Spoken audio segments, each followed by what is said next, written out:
Hello friends, welcome to my channel. आज की कहानी का नाम है प्रिंसिपल साहब। जिस स्कूल में पढ़कर थोड़ी बहुत अक्ल कमाई और जहाँ बड़ा हुआ, उसी स्कूल में पढ़ाने का मौका मिले तो समझ लीजिए कि बल्ले बल्ले हो गई। आज मॉर्निंग असेंबली के बाद अपने ऑफिस में आया तो एक लेटर मेरी टेबल पर पड़ा हुआ था। मेरा प्रमोशन लेटर और उसके साथ ट्रांसफ़र लेटर, मेरे अपने शहर के हायर सेकेंडरी स्कूल में, जहां हम हाफ पैंट पहने हुए पापा को ना छोड़ते हुए दाखिल हुए और जहां से हीरो बनकर पीच की मांग निकालकर बाहर निकले। मैंने फ़ौरन चपरासी को बुलाया और कहा, बाके आधा किलो मिठाई ले आओ, नहीं एक काम करो 1 किलो ले आओ। बाके चौरसिया मेरा पुराना वफादार चपरासी है, थोड़ा मोटी चमड़ी का है। बोला, बधाई हो सर, हम चाचा बने हैं। 501 रुपये से कम नहीं लेंगे। बदतमीज़, पिछले 10 साल से तू मुझे 7 बार बाप बना चुका है और अभी तक मेरी शादी भी नहीं हुई है। मैंने बाके को ऐसे घूरा जैसे हम टॉम एंड जेरी हों। मैं टॉम द बिल्ली और वो द चेरी द बदतमीज़ चूहा। खैर, मैं अपनी कुर्सी पर बैठ गया। किसी लाख रुपए की नौकरी से भी बड़ा लग रहा था ये।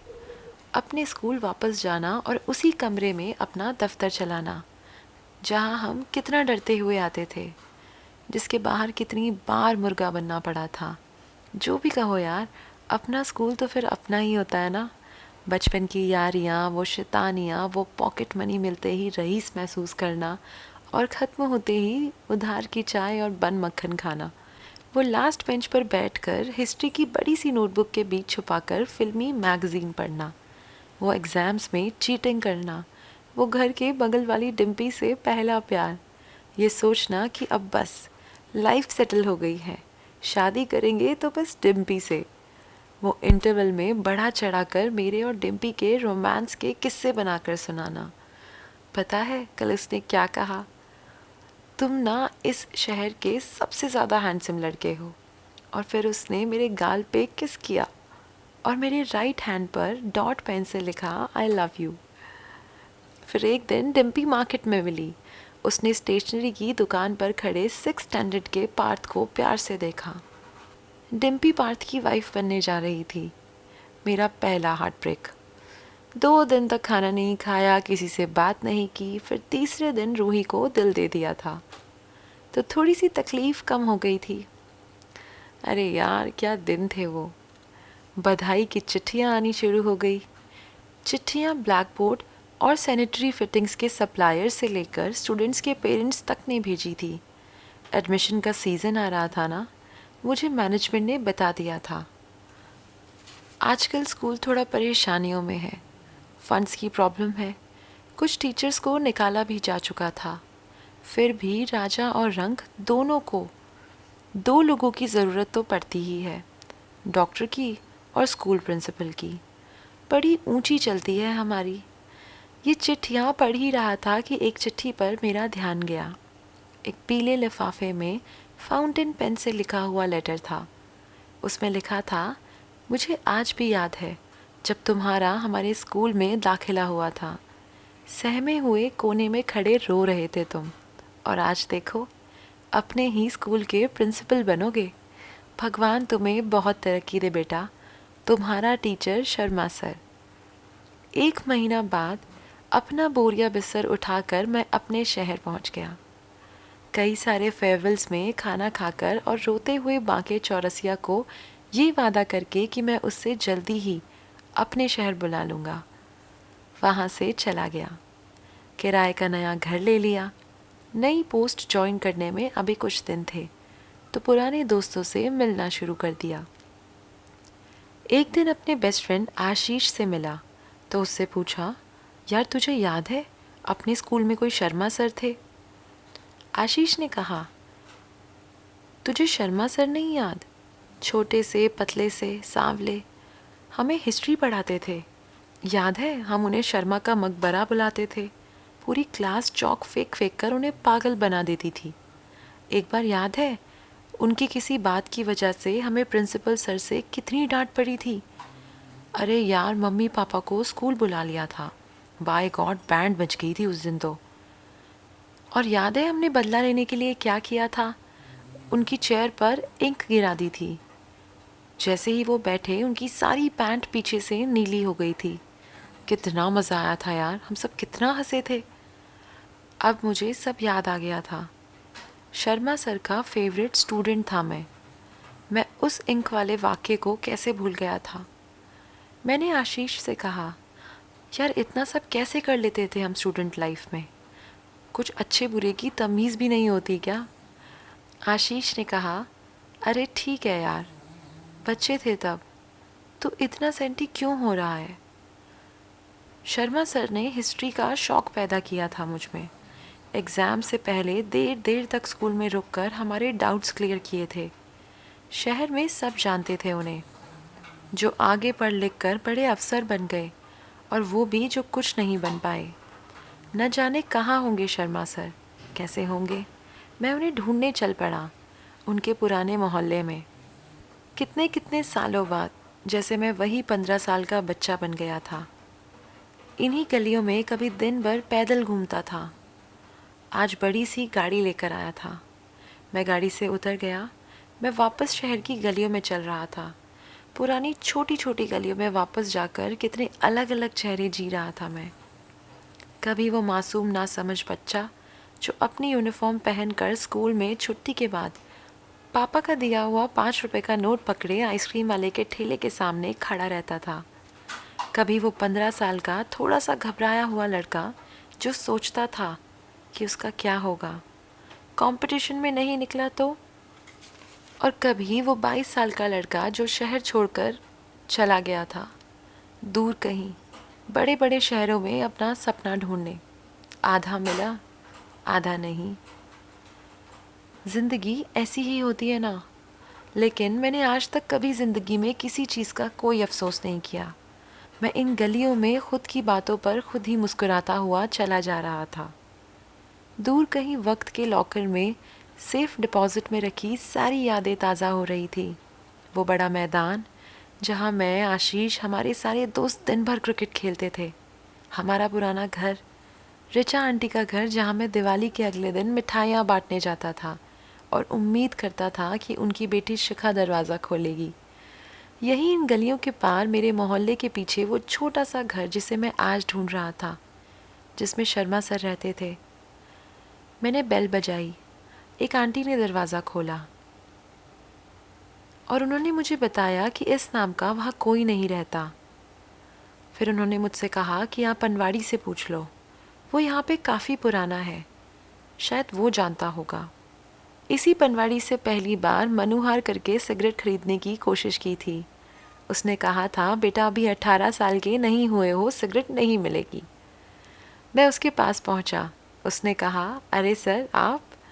मैंने कहा, चौबे जी, अब मुझे आप सर बोलोगे? इतना गिरा दिया। साफ सुथरी कमीज़ पहनकर क्या आ गया, बेटे से सर बना दिया आपने। चौबे जी की आंखों में आंसू थे।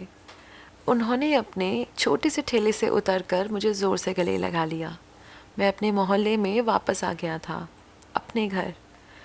मैंने पूछा, शर्मा जी याद है आपको? हमारे स्कूल में टीचर हुआ करते थे, यहीं रहते थे, कहाँ है आजकल वो? चौबे जी कुछ देर खामोश रहे, फिर बोले, भैया उनके साथ ना ठीक नहीं हुआ। मियाँ बीवी वहीं रहते हैं जहाँ मतलबी बच्चे अपने माँ बाप को भेज देते हैं। आजकल वो ओल्ड एज होम में है। Old age home? वृद्धाश्रम में थे शर्मा सर। ये कैसे हो गया? उनके तो 2 बेटे थे, एक बेटी भी। इतने निकम्मे निकले बच्चे। क्या रिश्ते इतने कमज़ोर होते हैं? और उनके बच्चों को ही दोष क्यों दूँ? हम स्टूडेंट्स ने ही कौन सा तीर मार लिया था? हम चौक मारते थे उस भले आदमी पर, जिसकी ज़िंदगी का मकसद था बस इतना कि जितना कुछ सीखा समझा इन बच्चों में बांट दूँ। एक टीचर जैसे निस्वार्थ जीव को मैंने तुमने क्या दिया है बदले में? टीचर के टेढ़े मेढ़े नाम रखे, उसे चिढ़ाया, उसे क्लास में रुलाया, उस पर कागज़ क्रश करके फेंका, हवाई जहाज़ उड़ाया, जैसे कि पढ़कर उसकी क्लास में जाकर हम उस पर एहसान कर रहे हों। माफ़ कीजिएगा, जोश में बह गया, गुस्सा आता है। शहर का इतना काबिल टीचर, इतना ईमानदार मेहनती आदमी आज दुनिया से कटा हुआ एक ओल्ड एज होम में था। अगले दिन मैं स्कूल से फारिग होते ही फ़ौरन निकला और पान वाले चौबे जी के बताए पते पर चल पड़ा। हम पतले रास्तों से, पुरानी गलियों से गुजरते हुए घंटा घर के सामने और फिर बाईपास से निकलकर हाईवे पर आ गए। क्यों थी मुझको इतनी जल्दी? कल भी तो मिल सकता था, लेकिन नहीं। मैं शायद कई साल का गिल्ट एक शाम में धो देना चाहता था। मतलब ही जो हूँ। धड़कन तेज़ हो रही थी, जैसे मैं फिर से स्कूल में हूँ, उसी वाइट शर्ट और नीली पैंट में, और वो रंगीन टाई पहने लंबे खूबसूरत 64 खंभों वाले कॉरिडोर में प्रिंसिपल साहब के ऑफिस की ओर चला जा रहा हूँ। हल्की सी कपकपी, हथेलियों में ठंडा पसीना, बाल ज़रा से बिखरे हुए। प्रिंसिपल साहब के कमरे में कड़े सवालों का जवाब देने के लिए। क्यों किया ये? किसने किया ये? सच सच जवाब दो। लेकिन अब तो मैं खुद ही प्रिंसिपल साहब था। मैं खुद ही खुद की पेशी लेने लंबे खूबसूरत 64 खंभों वाले कॉरिडोर में चला जा रहा था। खुद के सामने खड़े होकर हर यंग स्टूडेंट की ओर से, शर्मा जी के बच्चों की ओर से और कड़े सवालों का जवाब देने के लिए। जवाब नहीं मिला, पर ओल्ड एज होम मिल गया। मैं धीरे धीरे अंदर गया। क्लर्क बोला, शर्मा जी नहीं है। मेरा दिल डूब गया। फिर वो बोला, वो रोज़ शाम पड़ोस में झोपड़पट्टी में गरीब बच्चों को पढ़ाने जाते हैं। आते ही होंगे। आप उनके कौन हैं? मैं उनका कौन हूँ? क्या बोलूँ इस आदमी को? मैं तो वो बस इतिहास का एक टुकड़ा था और इतना पूछने आया था कि कहाँ तुम चले गए। मैं उनका कौन हूँ? कोई नहीं, बस एक पुराना स्टूडेंट जो अपने टीचर से मिलने आया था। सुना है चमकते दमकते न्यू इंडिया के 3/4 लोग यंग हैं। मैं उन 3/4 लोगों की ओर से बुज़ुर्ग हिंदुस्तान की दहलीज पर खड़ा था, माफ़ी मांगने के लिए। मैं सामने एक बेंच पर बैठ गया। सामने एक बुज़ुर्ग अपने पंजे पर खड़ा होकर पेड़ की ऊंची डाल की छटनी करना चाह रहा था। वो पलटे और बोले, बेटा मेरा हाथ ऊपर तक नहीं पहुंच रहा, ज़रा हेल्प कर दोगे मेरी? मैंने उनकी मदद की, अपने पंजों पर खड़ा हो गया। पीछे से आवाज़ आई, मुझे पता था तुम आओगे बेटा। मैं झटके से पलटा, लड़खड़ा गया। शर्मा सर आगे बढ़े और उन्होंने मुझे थाम लिया। वो मेरे सामने खड़े थे। वो महज इतिहास के टीचर नहीं थे, ये मेरा इतिहास था। शर्मा सर बड़े गर्व से मेरी ओर आए और बोले, गुड इवनिंग प्रिंसिपल साहब। मैं उनसे कितना छोटा महसूस कर रहा था। आँखों में लम्हों का फ्लैशबैक निकल गया। वही कॉरिडोर्स, वही बास्केटबॉल कोर्ट, वही स्टाफ रूम, वही लैब्स, वही क्लास। ज़मीन पर पड़े हुए वही टूटे हुए, टीचर से चुराए हुए और किसी और टीचर पर मारे हुए चॉक के टुकड़े। एक डेस्क के पीछे एक कुर्सी जिस पर 10 मिनट पहले डाली हुई नीली स्याही सीमेंट के फर्श पर अभी भी टपक रही थी। शर्मा सर बूढ़े हो गए थे। सफ़ेद कुर्ता पजामा पहने थे, एक काले रंग का हाफ स्वेटर, एक हाथ में छड़ी थी और आंखों पर मोटा सा चश्मा। मुझे बोले, सहानुभूति मत दिखाना, मैं जैसा भी हूँ खुश हूँ। इस उम्र में कम से कम पत्नी तो साथ है। बेटे और बेटी छोड़ गए तो क्या, साथ वाले झोपड़पट्टी में उनसे भी ज़्यादा प्यार मिलता है मुझे। ये स्वेटर देख रहे हो, ये वहीं की एक बच्ची ने बनाया है। मैं खामोश उनकी बातें सुनता रहा। शर्मा सर ने कहा, इतने साल में तुम पहले स्टूडेंट हो जो मुझसे मिलने आए हो, और ये ठीक भी है। तुम मेरे सबसे फेवरेट स्टूडेंट भी तो थे, हमेशा। फ्लैशबैक। एक डेस्क के पीछे इंक में नहाई एक कुर्सी। शर्मा सर बोले, मेरी पूरी ज़िंदगी उस स्कूल में लग गई। बहुत यादें जुड़ी हैं वहाँ से, कुछ अच्छी कुछ बुरी, पर एक बात जो मैं शायद कभी नहीं भूल पाऊँगा, वो था तुम्हारी क्लास के बच्चों ने मेरी कुर्सी पर जो इंक गिराई थी। उस दिन जितनी ज़िल्लत हुई उतनी शायद कभी नहीं हुई थी। सब स्टूडेंट्स तुम्हारी तरह नहीं होते बेटा। वो बात करते रहे, मैं कुछ सुन ही नहीं पा रहा था। अचानक मैंने बीच में रोक कर बोला, सर मैं आपका फेवरेट स्टूडेंट होने के काबिल नहीं हूँ। उस दिन वो इंक वाले मामले में मैं भी शामिल था। उस शाम के बाद कई शामों तक मैं शर्मा सर को अपने जहन से नहीं निकाल पाया। मैं ये कहकर वहाँ से चल दिया था, मुड़कर भी नहीं देखा। दिन बीतते गए। धीरे धीरे उस शाम की शर्मिंदगी भी धुंधली पड़ती गई। मैं स्कूल की मुश्किलों से जूझने में मसरूफ़ जो रहने लगा था। फंड्स की बहुत प्रॉब्लम थी। मैनेजमेंट ने मुझे ऑर्डर दिया था कि 2 टीचर्स की और छुट्टी कर दूं। एक दिन मुझे ख्याल आया, यूरेका, शायद अपनी मुश्किलों का हल मुझे मिल गया था। मैं बिना मैनेजमेंट को बताए हुए कई दिनों तक अपने उस प्लान पर काम करता रहा। गाड़ी लेकर शहर की गली गली में घूमता रहा। कितने दरवाज़ों पर गया, कितने दरवाज़ों से वापस लौटा। ना उम्मीदी भरी शामें गुजरी। फिर सुबह नए जोश से चल पड़ा। कई हफ्ते बीत गए। मुझे रास्ता जल्दी ढूंढना था, इससे पहले किसी ज़िद्दी नौकरशाह की कलम लोगों की ज़िंदगियों का चेहरा ही ना ख़राब कर दे। आखिरकार एक दिन असेंबली में मेरे पास कहने के लिए कुछ खास था। मैंने कहा, दोस्तों, इस स्कूल के पास पैसों की बहुत कमी हो रही है और हमारे भविष्य का क्या होगा इसका मुझे पता नहीं था, लेकिन स्कूल को बचाने का रास्ता आज मिल गया है। एक छोटी सी फ़ौज है जो आपके लिए ये लड़ाई लड़ेगी। मैंने ढूंढ निकाले हैं पिछले 1 महीने में स्कूल के 25 रिटायर्ड टीचर्स जो मेरी आपकी तरह इस स्कूल से प्यार करते हैं और इसके लिए कुछ भी करना चाहते हैं, और ये एहसान है उनका हम पर। तालियों की आवाज़ से असेंबली भर गई। मैं असेंबली के बाद उस खूबसूरत 64 खंबे वाले कॉरिडोर की एक छोर पर एक क्लास में जाकर बैठ गया।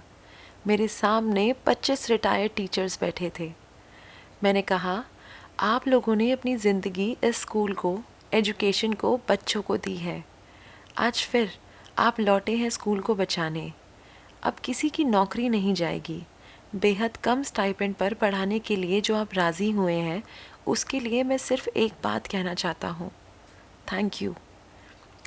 मैं बाहर जाने के लिए खड़ा हुआ, अचानक पलटा, सकते में आ गया। कुछ सेकंड बाद ज़ोर से हंसने लगा। सब टीचर्स भी हंसने लगे। मेरी पैंट और मेरी कुर्सी नीली स्याही में सरोबार थी। शर्मा सर तीसरी रो में बैठे थे। हाथ उठाया, हंसे और बोले, प्रिंसिपल साहब, माफ़ कीजिएगा, पर्सनली मत लीजिएगा, किसी को तो टीचर्स का बदला लेना ही था। तो फ्रेंड्स, कैसी लगी आपको ये कहानी? अगर आपको ये कहानी पसंद आई हो तो वीडियो को लाइक ज़रूर कीजिए, चैनल को सब्सक्राइब कीजिए। ऐसे और कंटेंट के लिए हमारे साथ जुड़े रहिए। तब तक के लिए take care and thank you for your valuable time.